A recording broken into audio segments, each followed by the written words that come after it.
사랑하는 여러분, 오늘 말씀에 야곱은 드디어 자기의 고집과 아집을 꺾을 수밖에 없게 되었습니다. 그는 끝까지 베냐민만큼은 안 된다, 베냐민만큼은 내가 보낼 수 없다라고 여러분 말을 하였었습니다. 그러나 오늘 말씀을 통해서 보니 그가 자기의 고집을 더 이상 내세울 수 없었고, 그는 결국 자기가 사랑하는 아들, 자기가 지키고 싶어 했었던 그 베냐민을 다른 아들들과 함께 저 애굽으로 보낼 수밖에 없는 그와 같은 말씀이 나옵니다. 그런데 사랑하는 여러분, 이와 같이 일어난 모든 사건은 사실은 여러분 야곱이 자기의 아집과 고집이 무너진 그런 사건이지만, 이는 실제로는 하나님께서 사실은 야곱에게 더 큰 회복을 주시기 위한 하나님의 방법이었던 것입니다. 여러분, 그들에게 기근이 있었고, 또 그래서 애굽을 찾아갈 수밖에 없었던 것은 또한 하나님의 큰 구속사 속에서 하나님께서 요셉을 들어 사용하신 일이고, 많은 사람들을 살리기 위한 하나님의 방법이었으면서도, 또한 이제 그간 있었던 형제들 간의 아픔, 또 아들을 잃어버렸던 아버지 된 야곱의 아픔을 치유하시고자 그들의 발걸음을 애굽으로 향하게 만들어줬다고 하는 사실을 깨닫는 나와 여러분이 되기를 주의 이름으로 축원합니다. 그러나 이 사실을 몰랐던 야곱은 여러분 그렇게 속상해하면서 끝까지 사실은 할 수만 있다면 자신의 이 아집과 마지막 남은 이 자존심을 지키고 싶어 했었던 것을 보게 됩니다.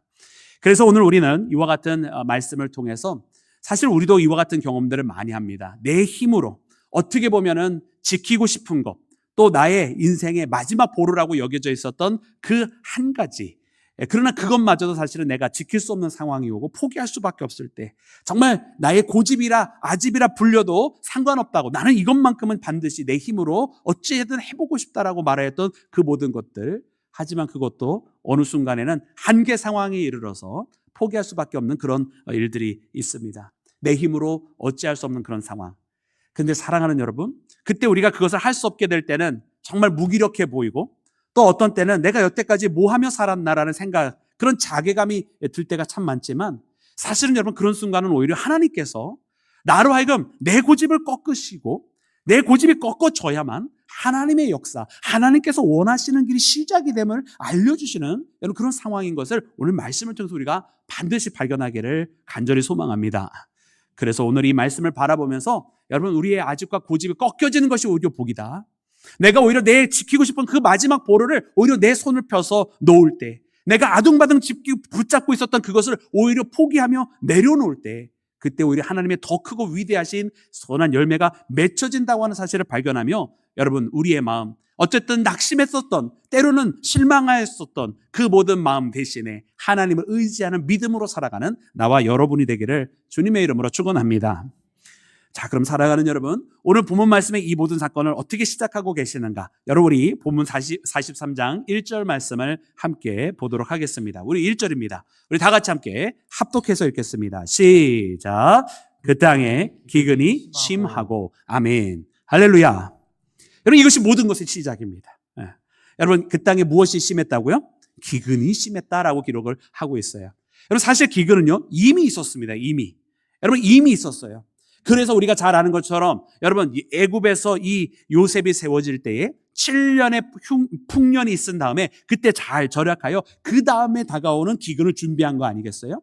그래서 또 다른 7년의 기근이 다가오게 되었을 때 이를 지혜롭게 하나님께서 대비할 수 있게 하시고, 그 애굽을 통해서 애굽뿐만 아니라 그 일대를 다 구원받도록, 그 어려움 속에서 살아남을 수 있도록 하나님께서 허락하여 주셨던 것입니다.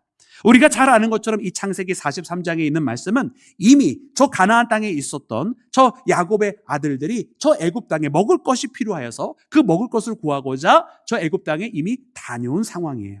그래서 거기에서 이미 요셉을 만나고 왔지만 그런 요셉인지 알아보지 못하고, 요셉이 오히려 자기의 형제들에게 너희들은 첩자라고, 너희들은 스파이라고 오히려 몰아세울 때에, 사실은 모두가 가지고 한 명만 와서 막내 베냐민을 데려와야만 그 혐의를 풀어주려고 했었는데, 마지막에 마음을 좀 변심하여서, 그래 그러면 너희 모두가 나가라, 다만 한 명이 여기에 남을 것이라고, 그리고 너희가 다시 나를 만나려고 한다면 너의 말대로 너희의 진실을 증명하기 위해서 막내를 데려오라고 여러분 그렇게 하였었던 건 아니에요? 그러니 이미 그 땅에는 기근이 이미 충분할 정도로 많이 있었다라는 말이에요. 그런데 말이죠, 오늘 하나님께서 어떻게 하십니까? 기근을 더 심하게 하셨다라는 거예요.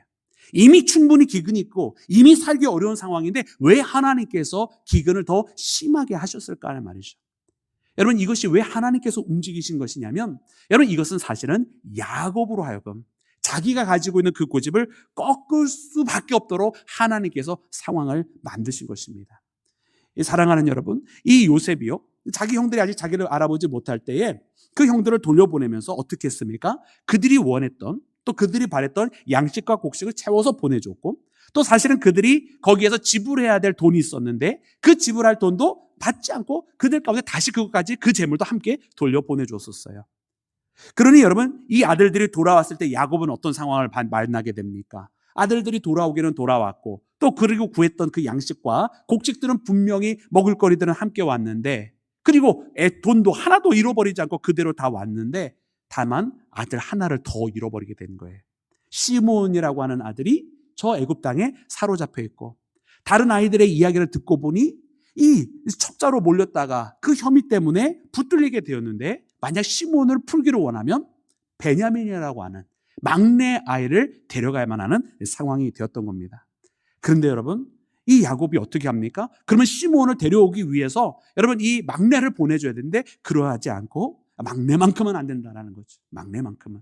왜 막내만큼은 안 됩니까? 다른 아들과 뭐가 다릅니까? 네, 야곱에게는 다른 아들과 달랐던 거예요. 바로 라헬이라고 하는 자기의 아내 중에 자기가 정말로 사랑하는 아내가 있었는데, 그 아내로부터 낳은 아들이 둘이 있었잖아요. 하나는 요셉이었고, 근데 이 요셉이 다른 형제들의 시기와 질투를 받아서 사실은 죽을 뻔하였는데, 그 상인들에게 팔려가서 애굽으로 가서 노예가 되고, 그리고 형제들은 이 요셉의 옷을 가져다가 짐승의 피를 묻혀서 요셉이 죽게 되었다고 아버지한테 이야기를 했으니, 야곱은 자기 사랑하는 아들 요셉이 죽은 줄로만 알고 있었던 것입니다. 그리고서 또 다른 아들이 하나 있는데 바로 베냐민이라고 하는 아들이었어요. 그러니까 이 베냐민이라고 하는 아들은 그래서 특별한 사랑을 또 받고 있는 거예요. 그러니까 이 사랑하는 만큼 내가 안 된다 이야기를 했던 거죠. 안 된다. 그러니까 여러분, 우리는 이것을 보면서 참 우리 사람이 가지고 있는 집착이라고 하는 것이 대단히 무섭구나, 이런 생각이 들어요. 집착. 우리는 그 집착, 여러분 어떻습니까? 우리는 집착이 없습니까? 여러분, 우리도 집착하는 게 많지 않습니까? 근데 종종 우리가 가지고 있는 이 집착은 왜곡되어진 것이 많이 있는 것 같아요.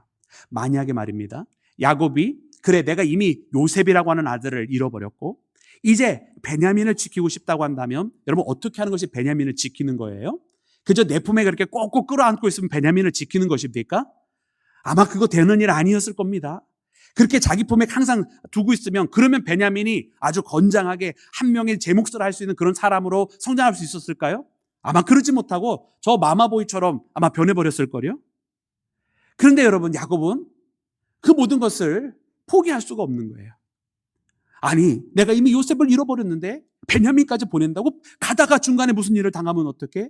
아니, 요셉도 들짐승에 죽으면서 내가 알고 있는데 베냐민도 그렇게 되면 어떡해? 저 애굽의 타국에 가서 거기에서 아니 정탐꾼이라고 몰아세웠는데 저 애굽의 총리가 이 모든 아이들을 다 그렇게 스파이로 몰아서 이 베냐민도 거기에서 죽으면 어떻게 돼? 라고 하는 생각에 보낼 수 없었던 거예요. 여러분, 근데 그가 언제까지 버텼습니까?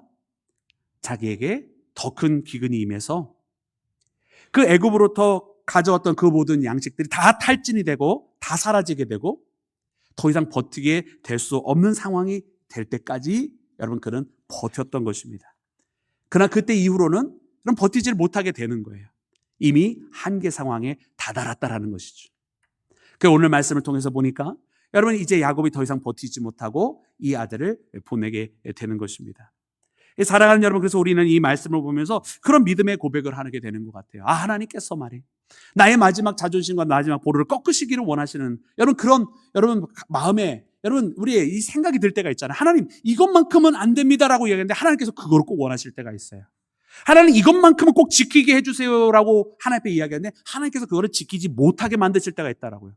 우리는 속으로 너무 야속하게 생각합니다. 아니, 어떻게 하나님 그러실 수가 있냐고. 우리는 너무나 속상해합니다. 하나님, 이것만큼은 안 되는데라고. 근데 우리 하나님은 그것마저도 원하실 때가 있더라는 거예요. 근데 여러분, 이것은 우리 하나님이 야속해서 그러시는 것이 아니에요. 왜냐하면 우리가 그것을 내려놔야만 하나님께서 하나님의 은혜의 열매를 주실 수 있기 때문에, 하나님께서 때로는 우리가 야속하다 생각한다 할지라도 그 일을 하나님께서 단행하시는 것을 여러분 우리는 깨달아야만 할 줄로 믿습니다. 사랑하는 여러분, 이 베냐민이 그곳에 내려가야지, 그래야 시므온이 풀려나게 되는 거 아닙니까? 아니 더 나아가서 사실은 이 베냐민 때문에 나중에 온 가족이 다 내려와서 요셉을 만나게 되는 거 아닙니까?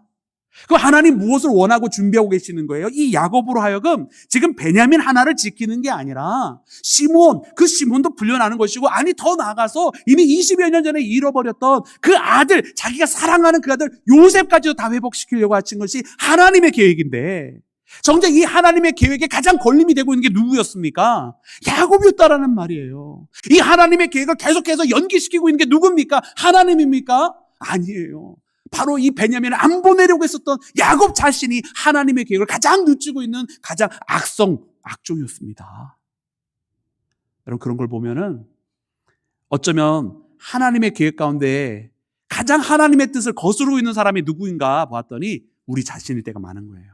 내가 내 자신을 내려놓지 못해서, 내가 내 자신을 하나님의 뜻에 맡기지 못해서, 내가 내 고집을 부리고 아집을 부리는 바람에 하나님께서 나를 향하여 주시는, 하나님께서 계획하신 그 크신 계획들이 전부 다 연기가 되고 있을 때가 너무나 많이 있다란 말이에요.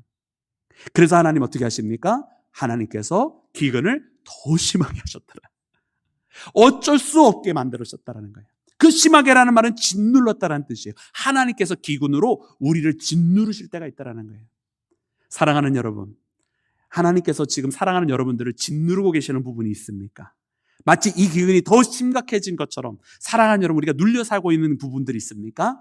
여러분 그렇다면 괴로워하지 마시고, 이는 드디어 하나님께서 나의 삶에 더 직접적으로 개입하셨다라고, 하나님께서 내 삶을 직접적으로 그분의 손으로 강권적으로 움직이기를 시작하셨다라고 하는 믿음의 고백으로 바꾸어서 나가는 사랑하는 모든 여러분들 되시기를 주님의 이름으로 축원합니다.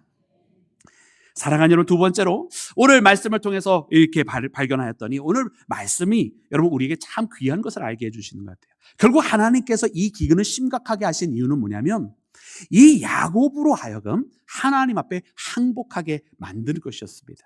오늘 본문 말씀에 보니까 이렇게 기록을 하고 있어요. 우리 11절부터 13절까지 말씀을 함께 읽도록 하겠습니다. 11절부터 13절입니다. 우리 다 같이 합독합니다. 시작.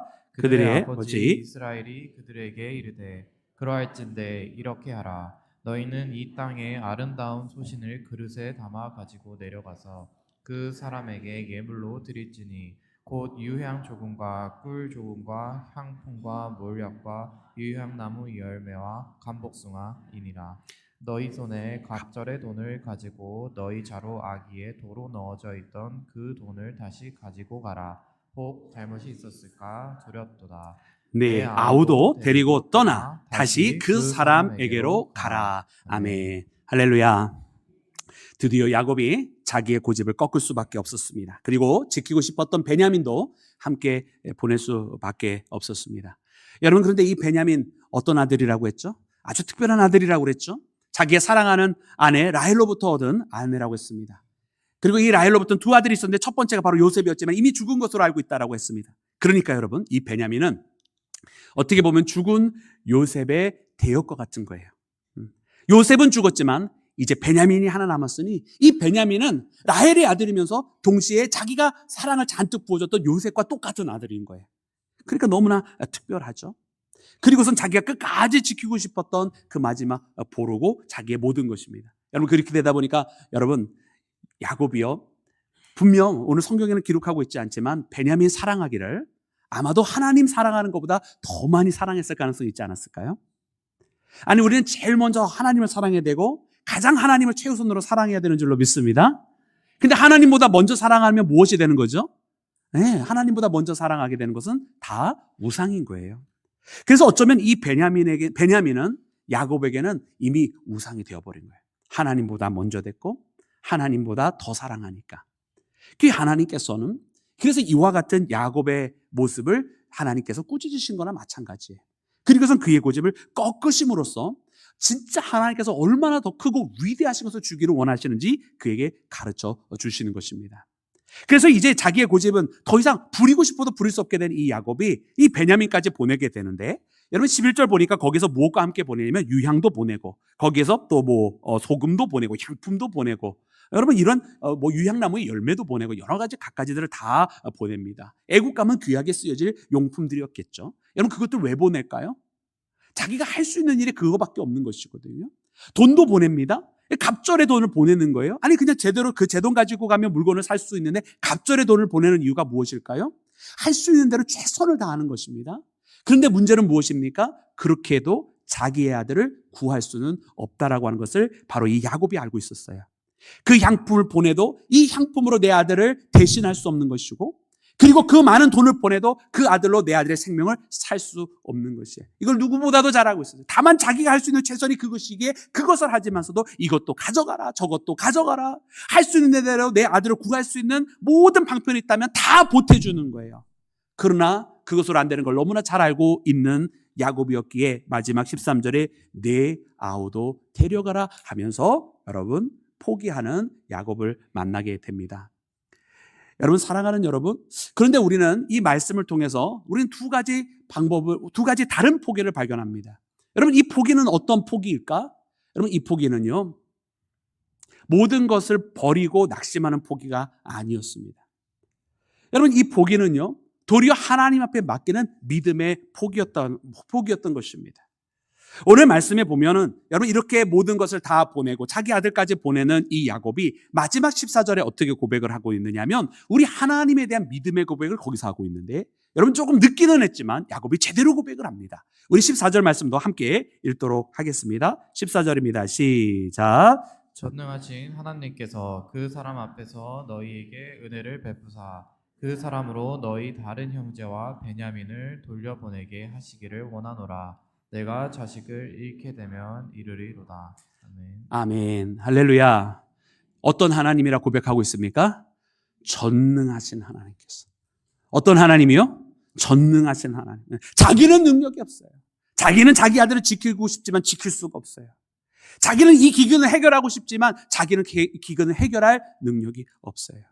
그러나 전능하신 하나님께서 역사해 주시면 내 아들들도 살고 그리고 이 기근도 모면할 것이라고 하는 고백을 여러분 그제 가서야 하는 거예요. 그러니까 여러분 이 포기는 어떤 포기입니까? 모든 것을 던져버리는 포기, 낙심한 포기가 아니라 하나님 앞에 맡기는 포기예요. 여러분 그래서 우리가 영어로 표현을 할 때도 포기에 abandonment라고 하는 표현이 있는데 이거는요 그냥 버리는 거거든요. 내가 안 되니까 이거를 떠나버리는 거예요. 저버리는 거예요. 근데 오늘 말씀에 나오는 이 포기, 이 야곱의 포기는 도리어 surrender라고 하는 표현이 더 어울릴 것 같아요. 여러분 surrender라고 하는 것은 무엇이냐면 포기하는 대상이 있는 거예요. 누구한테 나보다 더 강하고 나보다 더 능력 있는 자에게 항복하는 것을 의미하는 것이거든요. 여러분 우리의 포기는 어떤 포기냐? 내가 할 수 없으니까 세상 사람들처럼 나는 이제 못해 하고 저버리는 그런 포기가 돼서는 안 됩니다. 우리는 포기할 때도 어떤 포기를 하냐면 나보다 위대하신 하나님 앞에 항복하는 포기. 하나님께서 나는 이제 못하니까, 내 능력으로 안 되니까, 나는 이제 연약하고 내 힘으로는 버틸 수 없고 견딜 수 없으니까 주님, 나보다 위대하신 주께서, 모든 것을 하실 수 있는 주님께서, 전능하신 하나님인 당신께서 이것을 맡아주시옵소서라고 하나님 앞에 맡기는 그런 항복을 하는 나와 여러분이 되기를 주의 이름으로 축원합니다. 그래서 때로는 하나님께서 우리를 짓누르셔서 우리가 포기하게 될 때 우리의 포기에서는 저버리는 손이 아니라 믿음의 손이 되는 것입니다. 하나님, 이제 내가 움켜졌던 것 핍니다. 이제 그 모든 것을 내려놓고 나의 손을 풀고 주님 앞에 맡깁니다라고. 더 이상 내 아집과 고집으로 움켜잡는 것이 아니라 온전히 하나님 앞에 맡깁니다라고 하는 고백으로 나가는 우리 모두가 되기를 주의 이름으로 축원합니다. 여러분 우리는 우리가 일해서 일을 해결하는 것이 좋습니까? 아니면 하나님께서 역사하셔서 이 모든 문제가 풀려지기를 원하는 것이 더 좋습니까? 할렐루야. 우리는 알기는 기가 막히게 합니다. 그러면 어떻게 실천해야 될까요? 하나님 앞에 포기하십시오. 하나님 앞에 항복하십시오. 하나님 앞에 모든 것을 맡기는 우리 모두가 되기를 주의 이름으로 축원합니다. 내 삶이 짓눌려지는 것, 여러분 그것은 하나님 앞에 맡기라는 뜻입니다. 여러분 오늘 특별히 말씀 가운데 보면 아주 놀라운 표현들이 나옵니다.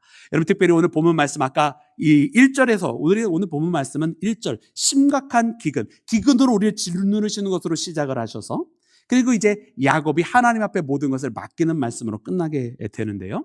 여러분 이 짓누르다라고 하는 말씀은 이 구약의 이 히브리어로 보았더니 여러분 카베드라고 하는 말로 되어져 있어요. 우리 그 원어를 한번 보여주시겠습니까?